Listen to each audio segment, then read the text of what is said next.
Episode 8, The Best Day. Astrea Detective Agency. Fierce's words hung in the air. Think you can handle that, Audrey?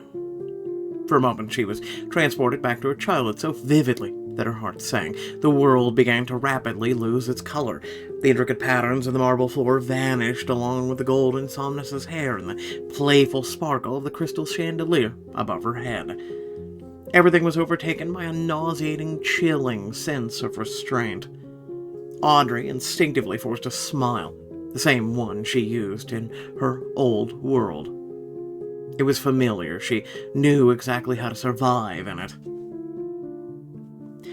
I can handle it. I can handle anything. Mikhail admired her composure. She reminded him of a soldier willing to trample on her own feelings, ready to go against her fears, desires, and past. She reminded him of himself. Audrey glanced at Somnus. Did he dig through my mind, after all? Did he find the most painful memories? A slight pang of disappointment surprised rather than hurt her. Did I really think there was anything human about him? If they don't worship the beast, I don't see the point of going there. What matters is that I see the point. The corner of Mikhail's mouth twitched. Everyone in the room noticed. There was silence. Somnus slowly tilted his head, keeping his gaze fixed on the archangel. Now Audrey couldn't shake the feeling that Mikhail's patience was wearing thin, and she could swear that everyone in the room was thinking the same thing. Maybe I should try to diffuse the tension. Turn to Somnus. I grew up in a cult. My presence will definitely be useful. We're all aware of that, Audrey. I hope you have a good time there. Certainly. 1 to reputation. In that case, I'll accompany my subordinates. You showed no weakness and managed to diffuse the tension. As you wish. Somnus snapped out of his trance, turning his gaze to the opening door. David and Cassio stepped inside. They both tensed as they read the room. Are we in for something interesting? Get ready for an assignment. The demons exchanged glances, but chose not to ask any questions. Leave one of them with us. Take your pick. Mikhail's tone was even, as if he genuinely didn't care who stayed. But Audrey had a strong feeling she knew exactly who they would choose. We'll take David. Where to? The simple question enraged Furious. That's none of your concern. Audrey bit her tongue, but the smile directed only at her was worth it. Mikhail told his team that he expected everyone involved to be in his office in an hour. He was the first to leave. Audrey moved to follow Furious and Cassiel. She had an hour to prepare. She decided not to waste it on empty worries. I won't be alone this time, and that changes everything. Audrey didn't know which cult Furious was sending them to. After rummaging briefly through the closet, she changed into something relatively suitable. Yay for Diamond Rush! Woo! What the actual hell is this outfit? Is it Easter with oversized clothes, though? Restrained comfort, traditional elegance. I mean, it's okay. Refined taste. Black shirt. Listen, that should be a diamond choice. I'm just saying, that's nice. I like that. Pastel shoe. I'm seriously going with this one. I like the other one, but Continue. She fixed her hair.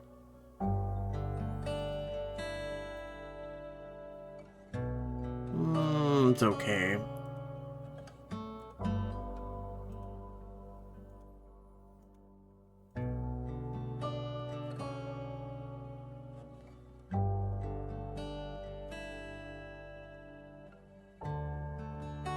I will wear that for a brief time. I like floofy hair, don't at me.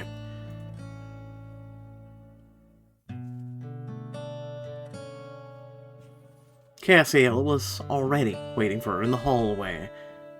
They exchanged a few brief words, then walked down the stairs together. Several hours later, they arrived at their destination.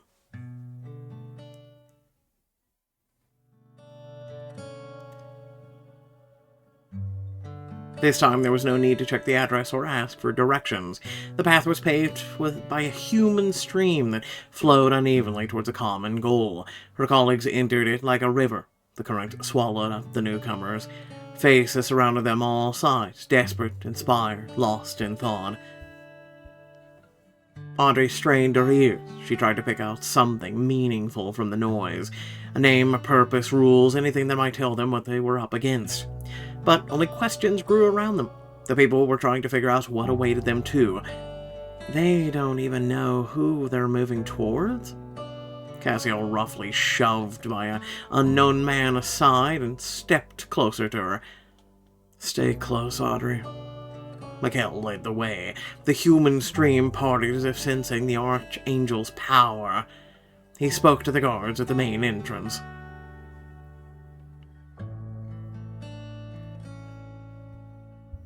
People have never crowded around our gate. Strangers only came to us once. Someone's fingers timidly touched her hand. Audrey flinched. Cassiel reacted immediately. "Step back." The one who had touched her stepped back meekly, but didn't leave. Her thin lips were hastily painted with burgundy lipstick and looked like a bleeding wound. Quivering, pulsating, torn. Just a little more, and she'll flood everything around her with blood or tears. The woman was holding out a card. "It's a photograph. Is she looking for someone inside?" "You're going in there, right?" Her wary voice only confirmed Audrey's suspicions. The woman was exhausted and desperate. Loose strands of hair, dark circles under her eyes showed that she had been waiting for news for days. Audrey extended her hand. "Take a look." A sweet-looking young man with clear sky-blue eyes looked back at her from the worn picture. "My son, Hugh, is in there. Could you find him?" Audrey knew that it was almost impossible to save someone who didn't want to be saved. Sensing her hesitation, the woman spoke faster. "Just tell him I'm waiting, please, and then I'll wait until he comes back. Tell him he's not alone." Unlike Hugh, Audrey was born on the other side of a long time ago. She'd had no choice. But all these people gathered at the fence did have a choice. Yet something had brought them all here. What happened to him? An accident. His wife left him as soon as she found out that... The woman broke off, her red lips pressed into such a thin line that looked like a knife wound across her face. "I don't blame her. She wants to live her life to the fullest, but my boy isn't alone. He has me." Cassiel spared Audrey the need to respond. "What kind of place is this? What do these people want?" The woman was ready to do anything for help. She composed herself and swallowed the sorrow. "The leader of the community promises people that they'll regain their lost happiness." It's quite a bold claim. So we have... How do you get in? Who runs the community? How did your son end up here? And I don't have any more questions. Well, in case we're only able to ask one...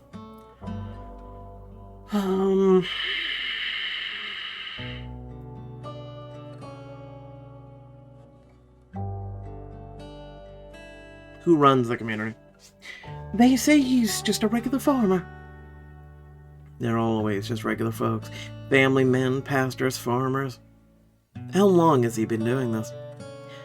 I think not more than a month. Unbelievable. And this place is already so famous. What a bold claim. Alright, so you can't ask all three. How did your son end up there? I don't know who put him up to it, but he was never a believer. He just left me a note and went away. I had no idea that there was a community like this around here. Quite a bold claim. How do you get in? You need to pay an initiation fee, a hefty sum. I don't have that kind of money. That's it? Just money? Yes. Even relatives can enter if they pay. But no one has come out yet. Audrey tried to give the picture back to the woman, but the woman clasped the evaluator's hands as if in prayer. Please speak to him. At least try to bring him back.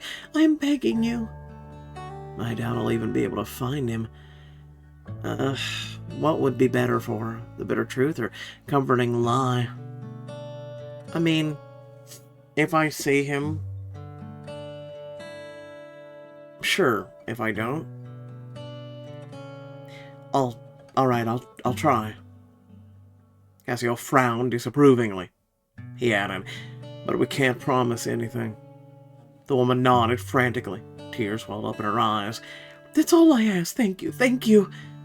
She tentatively stepped back and said meekly, I'll wait for you here. The crowd was thinning out by the barrier. Not everybody made it to the checkpoint. Mikhail was already signing some papers. The guard flipped the pages lazily, presenting the right spots for his signature. Audrey lifted her eyes to the fence. There it is, the line between two worlds, the right and the wrong. The fence's impenetrability was an illusion. A child could easily climb over it if they wanted to. But the key words were, if they wanted to. In truth, the fences was always much wider, much taller, much more unreachable. The top of it touched the sky. It was built out of unshakable faith, a single but indestructible desire to go to heaven. Can we really be judged for that? The past was merging with the present, like a bone once broken. It was merging incorrectly, unnaturally, one layered over the other. Now the bone will ache and throb. Are you ready, Audrey? Audrey had been staring at the gate for too long. Her silence made her companions uneasy. I am... For a moment, she truly believed she was returning home.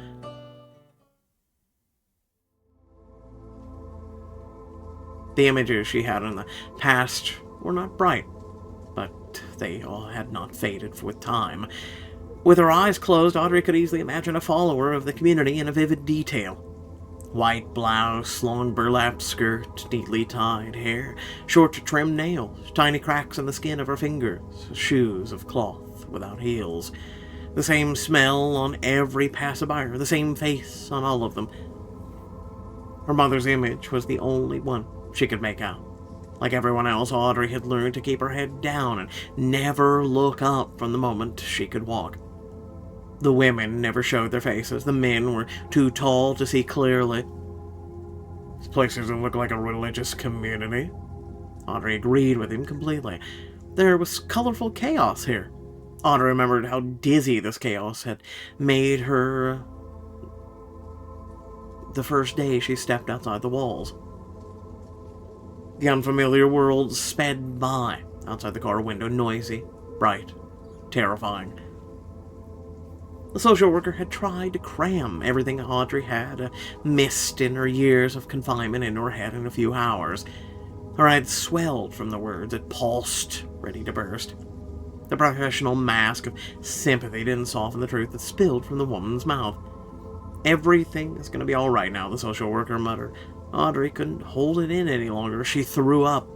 Getting out of the car, hiding behind the walls of the orphanage, felt like true relief that day. Silence was out of the question, but the colors stopped being so harsh. Audrey looked around. Look at the people, look at the buildings, look at the yard, and finish. Look at the people. A motley crowd wandered about. Man in ripped jeans, a girl in a skirt, a woman in a stiff suit. A man bummed into Cassio, but paid him no mind. He strolled on with a blissful smile on his face. This place looks like a poorly run asylum. The people seemed out of place. They were dirty, disheveled, but content. They're happy? Audrey looked around and looked at the buildings.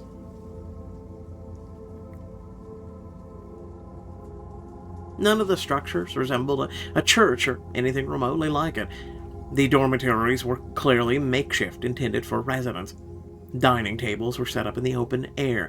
Only the landowner's house stood out, but it was just a house. Is the community not religious?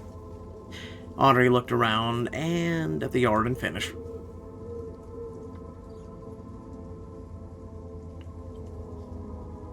Two unarmed but stern-faced men stood on a narrow path leading deeper into the yard. From time to time, they would gently push the inhabitants away, direct them to the other side. The residents behaved like drowsy flies. They smiled stupidly, obeyed sluggishly. It's like they're under some kind of influence. This is definitely not a religious community. The only explanation that came to mind was frighteningly simple. It feels like the people here have been drugged. It was hard to fathom how someone could run such an operation so openly. These people are clearly not in their right mind, but we have yet to find out exactly what has clouded their senses. Reputation. Yay! Mikhail's musings were interrupted by an unusually cheerful and loud voice. Welcome to paradise! The man pushed his way through the dazed members of the community and greeted the newcomers from a distance. My name is Sean, and I'm the owner of this wonderful piece of land. A wise smile, an expensive suit, and no one showing any servile fear around him. His followers don't even look his way. How is that possible? Sean easily identified the one who had paid and walked over to Mikhail. Here you will find happiness, my friends, no matter what happened in your past. Later. The tour of the grounds didn't take long. Sean led the guests almost immediately to the guarded path. He spoke mostly to Mikhail and began to explain what awaited them on the other side. The happiness you'll experience will be limitless. You'll forget all your sorrows and troubles. Just like that. First, you'll need to sign a voluntary consent form. Consent for what? For your transfer to paradise. The form resembled a medical waiver. It contained familiar phrases absolving Sean of any and all responsibility. I'm not eating or drinking anything here. You don't need to consume anything. A single touch will suffice. The man waved the papers around like a traveling salesman, showering his guest with tempting promises. I see doubt in your eyes. That's normal. Just you wait. Sean scanned the crowd, looking for a live example of his indescribable bliss he was selling. He nudged a guard in the ribs and nodded to a young man in a wheelchair. Bring him over here. The guard obediently moved in the direction he was told. Once the sample was brought before him, Sean leaned towards the serene face. He took a deep breath and yelled, Hey buddy, how do you like it here? Is everything alright? The young man's hair swayed, but not a single muscle on his face twitched. Yeah, no, that's not worrisome at all. His smile grew wider. Oh, it's such a joy to be here with you, to look into your eyes, to hear your laughter. Sean laughed awkwardly and patted the young man gently on the shoulder. Now, lad, no need to be so candid. Audrey leaned in just like the landowner. She peered into the resident's eyes. His gaze slowly shifted towards her, as if covered by a thin film. It took a moment, but Audrey recognized the young man from the picture. I think it's Hugh.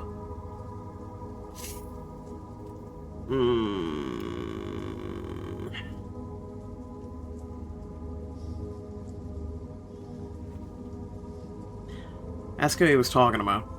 Excuse me, who are you happy to be here with? I'm here with the people closest to me. But you've only known them for less than a month. Sometimes that's enough. So, what do you say? Maybe we'd better get Phil and the police squad down here. We're ready to sign the remaining papers. He didn't have to say it twice. That's it. No turning back, folks. Sean rolled up the papers signed by all three of them. He shoved them into the inner pocket of his jacket. Follow me, please. A brick-paved path led them to a tall block of stone. The spacious area revealed much more than the owner of the land did. First, it showed how many followers the strange cult had. There are at least 50 of them. People strolled under the overcast sky, lay on damp grass, dreaming of something personal. They neither bowed their heads to the ground nor looked up at the heavens. They neither hid their faces nor offered prayer. Yet there was such bliss in their eyes as if they truly found paradise. This is where it all began. From the stone. Yes, from it. Do you feel it? Miguel nodded. Audrey stepped closer. The smooth surface vaguely resembled marble. It was hard to figure out what type of stone or mineral it was. The strange inclusions resembled thin white threads. They appeared and disappeared. It could have passed for a trick of light if the sun had been shining in the sky.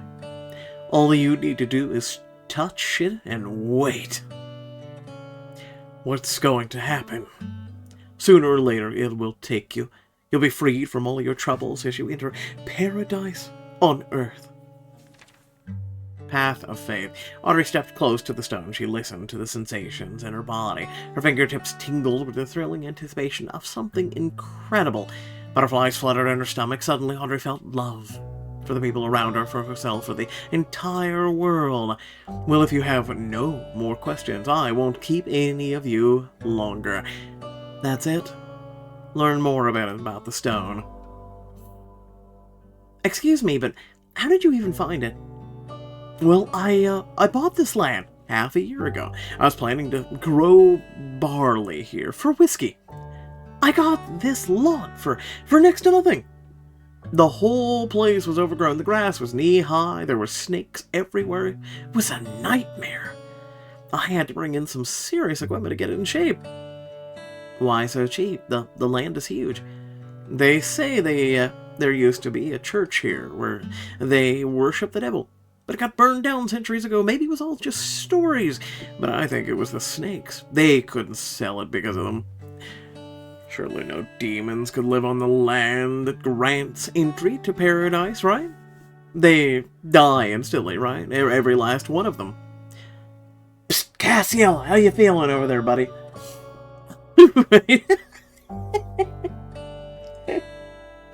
The Audreys, the writers are saving, like, we're sharing the same mind right now. Audrey glanced at Cassiel. He didn't seem to be smoldering or showing any signs of decay. He noticed her worried look and couldn't suppress a smile. So, what happened next? My cultivator ran into this marble. I immediately called my neighbor, told him to help me dig it up. He came with his sons. His whole family lives here now. Have you touched the stone yourself? Sean answered the question less eagerly. Of course I touched the stone, but to be honest, I didn't make it all the way to heaven. I pulled my hand back immediately. I've still got some work to do here, and I'm not ready to say goodbye to this earthly life just yet. I mean, who are all these people? Mostly the unfortunate, the desperate. That young man you talked to, he had a tough break. He was an athlete before the accident. His wife left him, took the kids. And that woman over there, that one with the flowers, she lost her job, her home, she lost everything. I don't always do it for money. I help the simple folks, too. I see. I think it's a good deed. Wrong. Very strange. I mean, we can't explain the rock, though. That's the thing. Is it a good deed? Okay, so if I legitimately found a rock in my backyard right now and I was able to get rid of everyone's pain, suffering, worries, everything, I mean, one, first and foremost, how did he even figure that out? Because he said he yanked his hand back before anything ever happened to him, so... But would I do it for others? Listen, I'd do it for free. I'd pass it around to everybody. I'm not even kidding. I'd pass it around. Because if everybody got on the same wavelength, we'd all be great.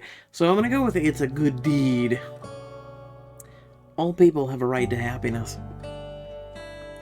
Even if it is abstained in such a strange way. I totally agree. So, all we have to do is put our hands on the stone. That's right. And that's it. No gates, no scales, no accountability for your actions. Everybody goes to heaven. Well, this isn't a church. We don't absolve sins. We're practical people. We're given an opportunity, so we take it.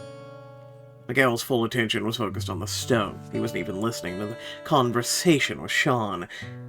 Well, thank you for escorting us. If you need me, I'll be at the main entrance, welcoming the next lucky ones. Audrey approached the Archangel. It feels like a resort than a call. Is Furious mocking me? I don't think he knew what was happening here either, but this is certainly no ordinary place. Does the stone really take people to heaven? An ordinary living person cannot go to heaven. Even if it were a teleport, a mortal would remain here. Only an immortal would be transported. Well, this gives me hopes for heaven if I can't go to heaven. You just said, literally, you can't go to heaven. I'm confused. So, artifacts affect immortals and mortals differently? In most cases. Should we check how the stone affects me and you? Perhaps. Cassio raised a skeptical eyebrow. Is it safe? I won't lose sight of her. The stone looks like a shard of this from the Stairway of Atonement. I'm sorry, that's a thing? How did it end up here? If the owner's story is to believe, there was once a church here. It's actually an interesting thought to consider. Who among your kind might have tried to influence mortals? Maybe even create a cult. An ordinary demon wouldn't be able to chip off a piece of that stairway, let alone move it here. An ordinary one wouldn't. So, it's safe to touch the stone? Only for me. Or with me. That way you definitely won't get lost. But you said we wouldn't be transported anywhere. Judging by the residents here, a mortal's physical body remains. But where their minds wander, we're about to find out. You can put your hand on it. Her fingers obediently touched the cold surface. Miguel's hand rested gently on her shoulder. The paternal, confident gesture made her feel calmer. Audrey closed her eyes and felt a strange calm fill her body.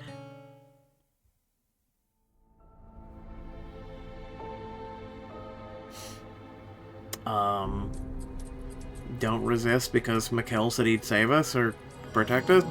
She let the tranquility flow through her veins and fill her lungs. She surrendered to it completely, dissolving into serenity. All her problems became distant and insignificant. The beast was no more important than a coffee stain on a table from her morning cup. She could simply turn a blind eye to it. Not me, I gotta get a bleach wipe, be right back. The darkness was warm. Then the coffee stain vanished. Why was I even worried about it? The world and all of its troubles crumbled into fragments. They fell softly on her face like cool, icy dust. Audrey found nothing unusual about it. Now it seemed incomprehensible and strange to give any of it any meaning. The foreign touch disappeared along with her thoughts. It filled her completely with an incredible sensation of emptiness. A blank slate, as if there had been nothing before and there were nothing after. Today felt like the first day of her life. Bliss. Something magical was beginning to form in the darkness. Audrey trembled with anticipation. She followed the gentle voice and forgot everything else. A warm hand covered her eyelids with tender care, but just to be sure, Audrey didn't open her eyes. She didn't want to ruin the surprise by peeking. A door creaked open next to her ear. The sound made her heart beat even faster. "There's a step here, Audrey." Audrey obediently lifted her foot higher, carefully tapping the ground with her toe, and slowly put her whole foot down. The ground felt smooth, slightly slippery. "Careful, honey. Now open your eyes." Yeah, who remembers that blissful ignorance as a child? I didn't get to experience it, but most of you did. Audrey could never have imagined that such a magical place existed in her world. Where had it been hiding all this time? The air was filled with the scent of freshly cut wood, greenery, damp earth. Audrey took a deep, greedy breath. There was no incense, no mustiness, no wax, just simple, understandable smells. "You'll be working here now, and Adam will help your father in the library." The glass walls on both sides were covered in greenery. Audrey felt like the greenery was embracing her, too. "Don't worry, I'll show you how to take care of the plants, and then you'll do it all on your own. Deal?" Audrey nodded so abruptly that it made her dizzy. Or maybe it was from the realization that a new world had opened up inside of her own, tiny, beautiful, and all hers. "Take the watering can and let's go." And in this world, her mother belonged to her alone. Audrey didn't have to share her with the community, her father, or God. Her mother taught her about weeds. Audrey was breathless with delight. She ignored her dirty hands, obediently followed every instruction. If only this day could last forever. Audrey. At first, she couldn't understand where this strange adult in elaborate, unusual clothing had come from. He had long, loose hair, a hairstyle that even women were not allowed to wear. "It's time to go." Audrey grabbed her mother's hand and glared at the visitor like a wild animal. "I'm not going anywhere." "You can't stay here." What is he talking about?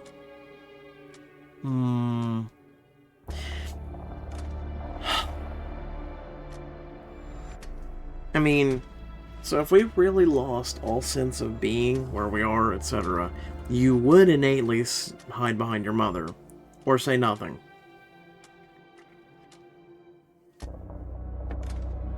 I'm just saying. However, try to understand what he means. Audrey strained her memory as she studied the stranger's features, and suddenly it all seemed like a familiar dream, a long-forgotten, distant dream. "Audrey, you've already lived this day many times. It repeats over and over, and it will never end. The power of the stone you touched, it traps you in your best memory." Wow, that would be a beautiful memory for me then.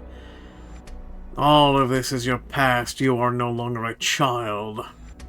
The realization hit her like a train. Audrey slowly turned to her mother, who met her adult daughter's gaze with a sad, detached smile. Her eyes were dull, her head tilted like a puppet that had finished its performance. Mikhail held out his hand. "Let's go. We need to get out of here." Her mind was still wrestling with the fantasy, but her body reacted instinctively. As soon as their fingers touched, the greenhouse disappeared into the darkness.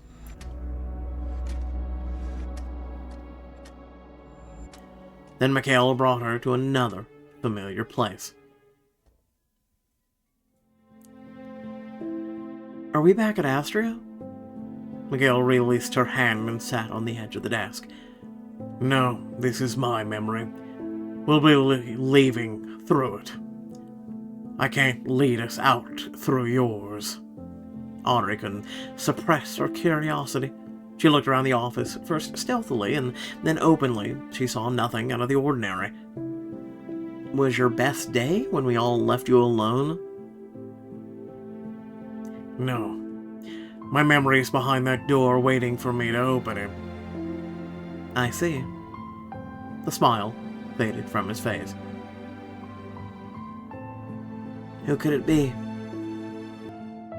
Will you open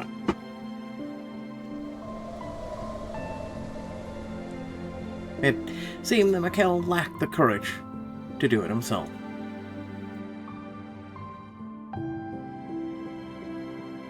Her question was a jolt that lifted him to his feet and dragged him forward.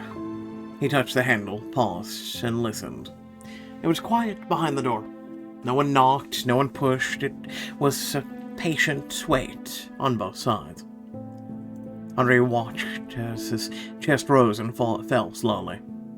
After a deep breath, he moved, and his revived past entered the room. Name. Brother. Audrey couldn't take her eyes off the guest who had entered. It was hard to tell what impressed her more, his snow-white wings or his angelic features. He looked strikingly similar to Mikkel, but something fundamental set them apart. Youthful mischief shone in his blue eyes. A rebellious spirit was evident in his tousled hair. You haven't changed at all here on Earth. Where are your wrinkles? Mikkel smiled, and indeed wrinkles appeared at the corner of his eyes. I rarely leave these walls. The young man showed the main difference between them.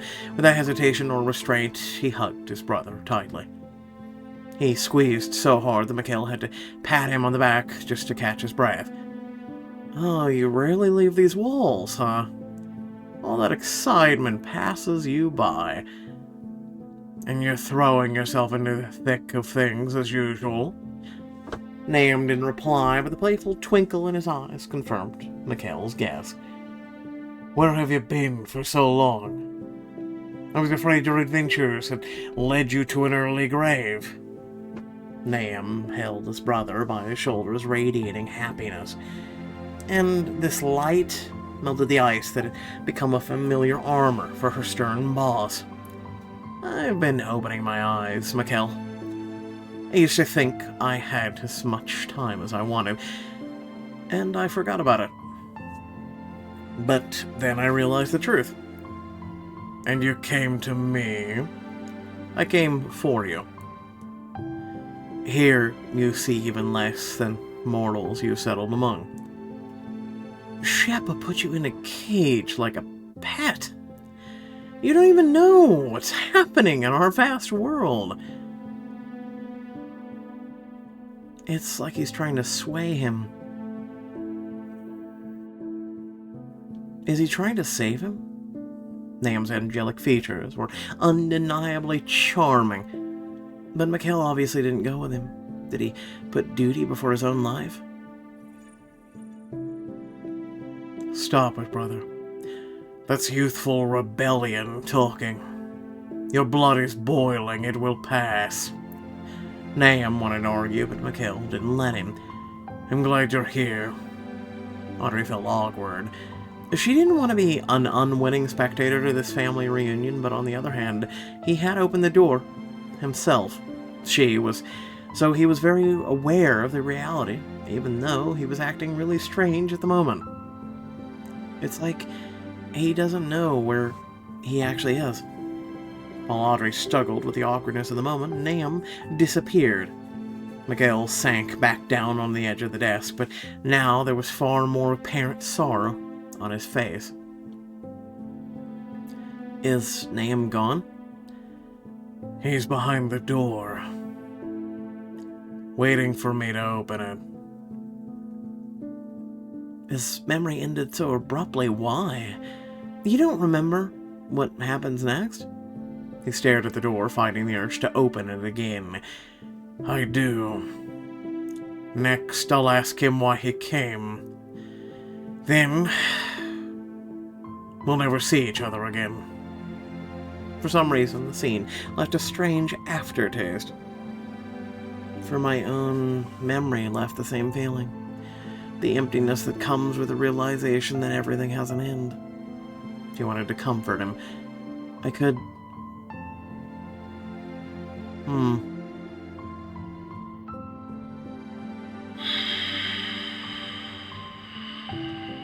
Hug him. But Audrey didn't dare to twist the knife in his wound. You got to know Mikkel a little better, your romantic relationship has improved. So everything here is just a fantasy? Audrey tried to figure out exactly what was going on. And we're just standing next to the stone like those poor souls? You are, yes. So, your theory was right, it was a shard from the stairway. Of atonement, that's right. Audrey held back the questions that were bursting out of her, but this time Mikkel was happy to satisfy her curiosity. The stairway is our God's gift to hell and its residents. Whoever ascends it from start to finish will purify their soul and be forgiven. And to do that, they need to relive the best day of their life? They must go through their entire life, step by step. Wow. Man. So I'm assuming to see if they would make different choices than they've already made. Each step is harder than the one before. From the best day to the worst. Not everyone can overcome what torments them throughout their life. The few who dare to accept this trial rarely make it to the end. They are held back by their mistakes, their losses, their pain, and the pain they caused others. A cycle they relive over and over again. So, we all got lucky with our step? I don't think it's a fortunate coincidence. Audrey imagined hell, the massive stairway, and the beings trapped on it. Can people who end up in hell still earn forgiveness? They can. Are you thinking about your mother? She nodded, but Mikkel didn't delve into the subject. Time flows differently here. It's likely that no more than a second has passed in reality. But we shouldn't stay too long anyway. This world holds so many secrets. The thought alone took her breath away. She wanted to grab everything it had to offer. Are there many places like this in your world? Like what? Where the laws of my world don't apply? He stood up, but didn't approach the door this time. Quite a few, I'd say. And this place is not the most extraordinary of them. Can you tell me about any others? He paused for a moment, thinking. There's an island called Snowy Valley, with an icy mountain so high you can't see its peak. It's so cold there that even time freezes. The laws of space don't apply. Have you been there? I haven't had the chance, but they say it's breathtakingly beautiful in the eternal ice. I'd love to visit. He made no promises. Instead, he held out his hand. Are you ready? Why do I feel like that place is not a place you would want to go? Mikkel led her back into the darkness, but her consciousness no longer wavered or got lost in its deceptive promises. It no longer had power over her simple looming over her sullenly. The blissful feeling had faded. I made it out so others can too. Her hopeful thoughts were interrupted by the sound of a familiar voice. Cassiel? Andre squeezed Mikkel's hand tighter and he turned around. Is everything alright? I hear Cassiel. He won't get lost. Don't worry about him. Let's go. Is that really him? He must have things to remember, too. The Archangel stopped, and darkness before them parted, revealing the agency's garden. Okay. You can hurry him up if you want. I'll wait. The temptation was strong, but the desire not to get lost in this warped reality was even stronger. Should I? I mean, why not?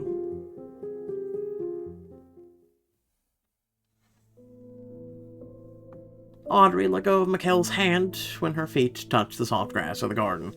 The Archangel didn't follow her. But she had no time to feel alone. Cassiel was right there. A woman was sitting on the bench, his favorite bench, with her long, slender legs stretched out. She smiled and raised her face to the sun's rays, but her brown eyes were focused on the man towering above her. I'm glad you'll be working with me, anyway. How long can you sulk around with your dogs? You'll turn wild this way. You'll start snapping your teeth at everyone. I don't see anything wrong with that. I do. Spending immortality alone is the height of folly. I'm not alone. I have you. She gently nudged Cassiel's leg with the tip of her shoe. You could at least try to expand your social circle. Mikkel and Raphael aren't so haughty, you know. For white-winged ones, of course. I'll wait for some demon to join us. Rumor has it they're planning on sending a couple of them here for rehabilitation. Sounds like trouble. I think it sounds like fun. Audrey held her breath. She didn't want to disturb the serene joy on Cassiel's face. She had no idea that this demon could look at the world with such eyes. They brimmed with warmth and the faith in the future, and all that must have disappeared with the woman sitting next to him, laughing with her head thrown back. He realizes it's his memory, doesn't he? Yeah, but maybe he just wants to enjoy it for a minute. It took a lot of effort to get you this position. At least be polite to the Archangel. I'll try. Good. Together we'll fulfill Sheppa's will in no time. A better life is waiting for us. You'll see. Serious question, what the hell's a Sheppa? I tried to figure it out. I don't have no clue. No more front lines, no more service. We'll only do what we want. And what do you want? First, I'll tidy up this garden and fill it with birds. So many that Mikkel will go deaf with their singing. The woman laughed. Cassiel couldn't help but smile. Do you really like it here that much? I'm sick of hell and its colors. I much prefer green. If I could, I'd stay in this garden forever, I swear it. Audrey wanted to leave, but there was no more darkness behind her. The black corridor had vanished. Panic tightened her throat. Where's Mikkel? I'm going to approach Cassiel. She had no other way to escape someone else's memory. Audrey walked towards Cassiel. Audrey? He looked at her with a familiar sadness. It suggested that he knew who and where he was. Come. Join us. Sorry, I heard your voice, and it's all right. I'm not supposed to be here anyway. Cassiel's companion stared at him with glazed eyes, like an actress frozen, waiting for her partner's next line. This is my sister, Avila. Audrey examined her features. They really looked alike, but Avila looked slightly older. I'm sorry that you can't introduce us for real. Cassiel left the woman sitting on the bench and approached Audrey. I'm sorry too, Audrey. But if we really had the chance, I'd say that the person in front of her is probably the best colleague I could ever have. She would certainly like you. Audrey didn't know how to respond. His words made her feel sad and happy at the same time. I would be thrilled to be his beloved. He's a good guy. I want to give him all the feelings he makes me feel, to share his life with him. She tried to convey all her emotions in her smile. Cassio seemed grateful to her for the chance to process his own emotions in silence. Let's go. It's time to leave. Without looking back, he took her hand. The garden slowly dissolved. The figure on the bench crumbled. The dense darkness hungrily swallowed its ashes. And when there was nothing left in front of her eyes, Audred felt the world around her begin to change. The darkness thinned, reality seeped into its fragile veil. Audrey felt like she had just woken up from a seemingly endless sleep. Cassio gently held her by the elbow to prevent her from falling. Mikhail asked with a genuine concern if she was all right. I think so.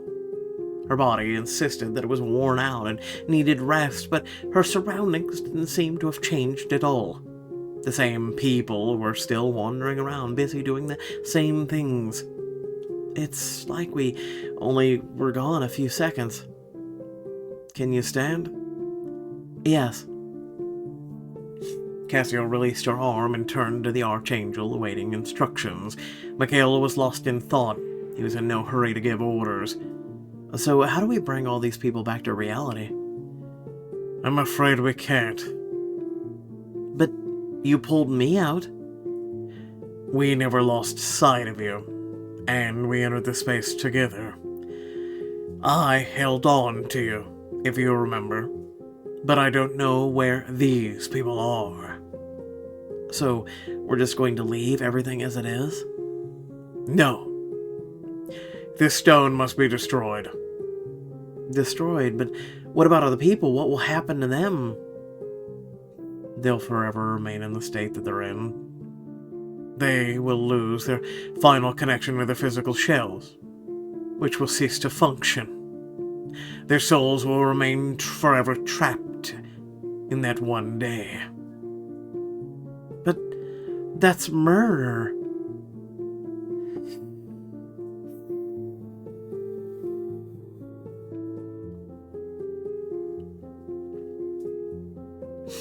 Can we really abandon them just like that? Are we going to rob them of any chance of being saved? We can't risk the safety of others. These people lost their chance long ago. We can't save everyone. If Furious brought you here for this lesson, then it's in your best interest to learn it now. Are we supposed to fight for every life? If that becomes your motto, then you're likely to die foolishly and pointlessly. The numbers are coming in now, and they do not favor these trapped in the stone. We can't take it back to hell. But what if we ask the owner to keep people away from it? He won't give up the money willingly. We could guard it ourselves, but who would agree to that? Mikhail cut their debate short. We don't have time for your moral dilemma. You can sort them out later at Astrea. Mikhail continued, his voice quiet but firm. I have made this decision. Let your conscience remain clear. This stain will make no difference to mine. His eyes filled with white light. Audrey instinctively stepped back. The lives of a dozen weigh less than 100, Audrey. White glow pulsed in his outstretched hand. Thin streams of light flowed through the air and enveloped the stone. There was no bang. There was no explosion. The stone simply crumbled to dust, and with it crumbled the people's chance for salvation.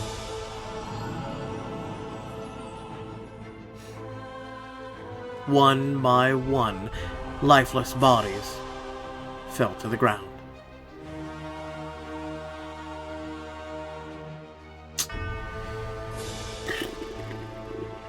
That's tough. That is very tough.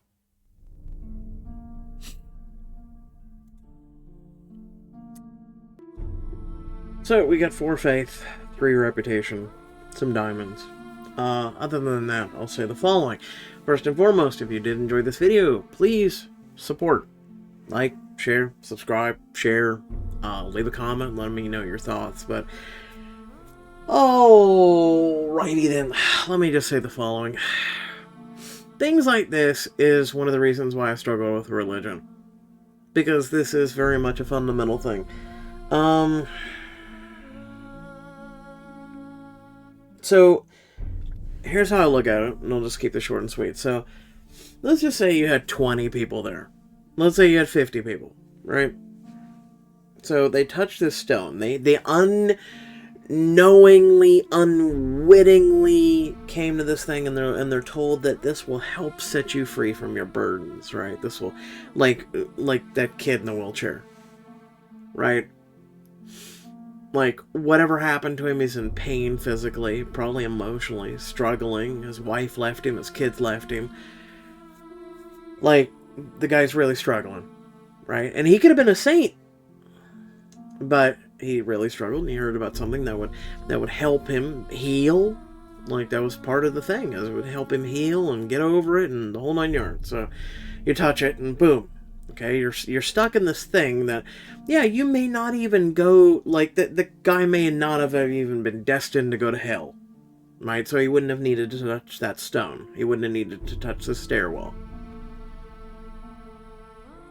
So you're telling me that an oversight of something happening, some peace that's broken by the cosmos, by God himself. God made the staircase, right? Okay. You're telling me that there was no way to free those people, bring them back, or at least give them a chance? Like, are you and they're just forever they're just non-existent now. They're forever stuck in that moment. They're disconnected from the stairwell. They're disconnected from everything, and they'll forever just live in that one moment, and they'll never be able to move on no matter what. And we're just going to go ahead and say, oh, that's okay. Like, there's no cosmic, omnipotent being that goes, you know what, that does seem screwed up. Like, to me, that's where I struggle really, really hard with religion. That's where I struggle really, really hard. Because, let's be honest, I mean, there are a lot of examples throughout history and books and everything else that there's things like that. Now, for me, I've always been one of those people, if you remember Spock, you know, the needs of the many outweigh the needs of the few, right? So, you know, sacrificing yourself. I understand that. I also understand the purpose of the stairwell, right? But I don't like that. It's a complete, like, out of loop plot hole. Like, it's what fell through the cracks kind of thing. I don't like that. I don't like it. I think it's BS, and I'm calling it on it. That's just my feeling. Anyway, let me know your thoughts down below. You know, this is one of those really complicated things that we, you know, I always like to think about, but at the same time, it pisses me off because it's wrong. It's wrong. Like, who's to say we couldn't have went and touched their physical forms in somehow, some way? There would have been an echo or a string or a breadcrumb trail or something that led us to them. We don't really know. We don't. I'm just saying, like, oh god, it's silly. It's silly. And you sure as hell can't tell me the creator of all, which especially in that case was the staircase, as well as what happened and what was going on. You're telling me he couldn't just Thanos snap, just fix it? Again, also, what is Sheppa? Let me know. Otherwise, thanks for watching. I'll catch you all later. Peace out.